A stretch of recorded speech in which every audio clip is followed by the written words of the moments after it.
पिसोळी येथील पेट्रोल पंपावर दरोडा टाकण्याच्या तयारीत असलेल्या टोळीला कोंढवा पोलिसांनी अटक केली आहे। अविनाश शिंदे, रोहित चौधरी, आकाश चौधरी, विशाल चौधरी, अभिजित चौधरी अशी अटक केलेल्यांची नावे आहेत। हे सर्व सराईत गुन्हेगार आहेत। त्यांचा म्होरक्या अविनाश शिंदे याच्यावर खुनाचा प्रयत्न, खंडणी, जबरी चोरी, दरोड्याची तयारी असे एकूण 13 गंभीर गुन्हे दाखल आहेत। त्याच्या साथीदारांवरही खुनाचा प्रयत्न, जबरी चोरीचे गुन्हे दाखल आहेत। याबाबत पोलीस अंमलदार विशाल मेमाने यांनी कोंढवा पोलीस ठाण्यात फिर्याद दिली आहे। पोलिसांनी दिलेल्या माहितीनुसार कोंढवा पोलीस ठाण्यातील तपास पथक गुरुवारी रात्री गस्त घालत असताना पिसोळी येथील धर्मावत पेट्रोल पंपामागे काही गुन्हेगार एकत्र जमले असून ते दरोडा टाकण्याच्या तयारीत असल्याची माहिती मिळाली।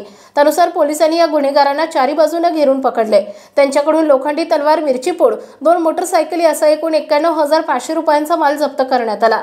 धर्मावत पेट्रोल पंपावर दरोडा टाकण्याच्या तयारीने जमल्याचं त्यांनी पोलिसांना सांगितलं। पोलीस उपनिरीक्षक डिगोळे तपास करतायत।